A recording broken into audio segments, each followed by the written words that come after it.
तुम्हारा दिमाग हर दिन ऐसे फैसले लेता है जिनके बारे में तुम्हें खुद पता नहीं होता। क्या आपने कभी सोचा है कि कुछ लोग कमरे में आते ही सबका ध्यान अपनी तरफ खींच लेते हैं, जबकि कुछ लोग घंटों बात करके भी लोगों पर असर नहीं छोड़ पाते? इसका जवाब साइकोलॉजी में छिपा है। साइकोलॉजी कहती है कि इंसान सिर्फ शब्दों से प्रभावित नहीं होता।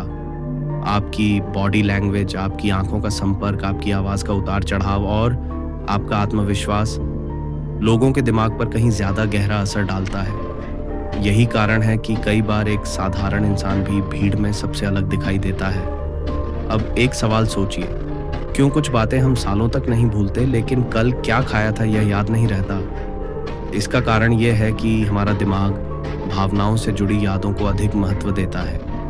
जितनी गहरी भावना उतनी मजबूत याद। क्या आपने कभी महसूस किया है कि कोई इंसान बार बार आपके दिमाग में आता है?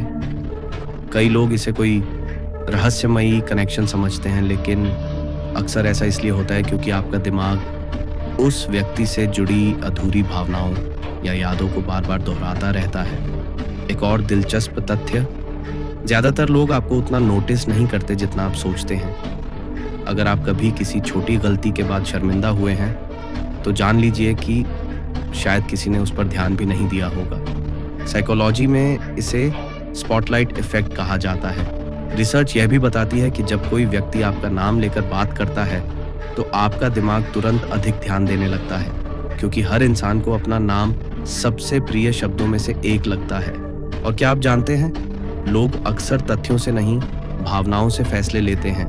बाद में वे उन फैसलों को सही साबित करने के लिए तर्क ढूंढते हैं। इसलिए मार्केटिंग, राजनीति और रिश्तों में भावनाएं बहुत बड़ा रोल निभाती हैं। कई बार हम सोचते हैं कि हमारी खुशी पैसे, सफलता या किसी खास चीज पर निर्भर है, लेकिन साइकोलॉजी बताती है कि इंसान किसी भी नई चीज का जल्दी आदी हो जाता है। इसे हेडोनिक एडेप्टेशन कहा जाता है, यानी जो चीज आज आपको बहुत खुशी दे रही है, कुछ समय बाद वह सामान्य लगने लगेगी। एक और हैरान करने वाली बात, अगर आप किसी को पसंद करते हैं तो आपका दिमाग उसकी गलतियों को कम और खूबियों को ज्यादा देखने लगता है।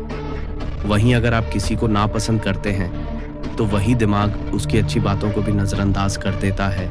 यही कारण है कि हमारा दिमाग हमेशा पूरी तरह निष्पक्ष नहीं होता। वह हमारी भावनाओं, अनुभवों और विश्वासों के अनुसार दुनिया को दिखाता है। इसलिए अगर आप लोगों को समझना चाहते हैं तो सबसे पहले अपने दिमाग को समझना सीखिए, क्योंकि इंसानों को समझना सिर्फ एक कला नहीं, बल्कि एक ऐसी शक्ति है जो आपकी बातचीत, रिश्तों और पूरी जिंदगी को बदल सकती है। याद रखो, जो अपने दिमाग को समझ लेता है वह लोगों को भी बेहतर समझने लगता है। और सब्सक्राइब जरूर करना